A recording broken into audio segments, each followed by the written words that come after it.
You went to Cambridge, and what happened to you in 1980 when you were there? Well, I was studying very hard. It was a bit of a shock being from Nova Scotia in Cambridge, alone, away from my family, my friends, having a new faith, having a new vocation, I thought. And under the stress of the workload, I had a manic episode and developed bipolar disorder and was hospitalized just outside of Cambridge for 2 weeks. And then what happened? Well, I was eventually I returned to Nova Scotia, and I was hospitalized again in Halifax, and was in and out of hospitals until 1983.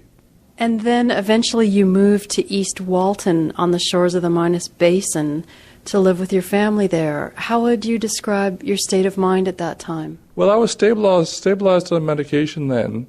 I was unemployed, had a lot of free time, returned to my roots, which were architecture, gave theology the boot, more or less, and my love was architecture. So I decided to start sketching an ideal city in the middle of the Minas Basin. So let's talk about that ideal city. What did it look like?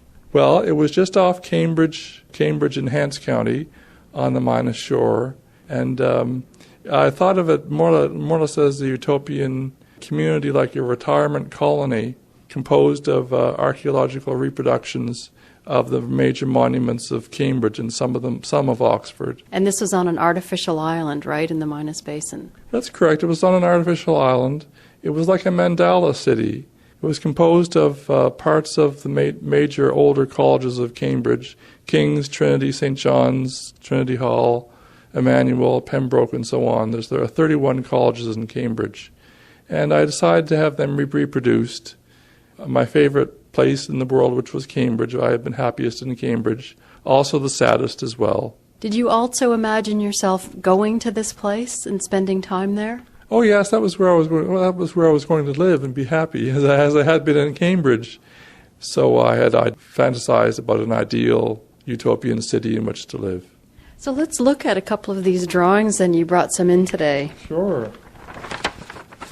So these are on 8.5 by 11? 8.5 by 11 sheets. Mm-hmm. There are 360. This is a site plan of my circular mandala city in the middle of the Minas Basin here, due north of Cambridge, Hants County, in the middle, opposite Cape Lomondon, opposite Parisborough, opposite Cambridge, Hants County. It was the city. It was an archipelago, really, of islands and canals, a combination of Oxford, Cambridge, Venice, and Nova Scotia. Wow, all in one island. Yes. Doesn't make much sense now. Here I'm trying to work out the geometry of the city, canals and the courtyards. Here is King's College, an early sketch of an idealized King's College. Part of the idea was to have reflected versions of the colleges as well as they are now, but reflected as if you go through a looking glass. This is a mirror image, a mirror sketch of King's College, Cambridge. The whole portfolio is just doodles. It's just doodling. I'm sketching for my own pleasure. It's on paper, which is sheets of unemployment lists, which were sent to me when I was looking for a job. Rather than throw out the paper, I used the backs of the paper to sketch. So now, 30 years later, these drawings and illustrations are going to be on display at Cambridge. How important is this show to you? Well, it's a vindication in a way. It's a going back, although I'm not going back for the exhibit. The people at King's College, Cambridge, have liked what I have produced, and they emailed me back in March that they wished to exhibit them in their art center. It's kind of a continuation of the healing, which began with the illness in 1980. Healing takes place over decades. In fact, over one's whole life, really. Even well people are healing, getting better, growing in maturation, etc., over the whole lifetime.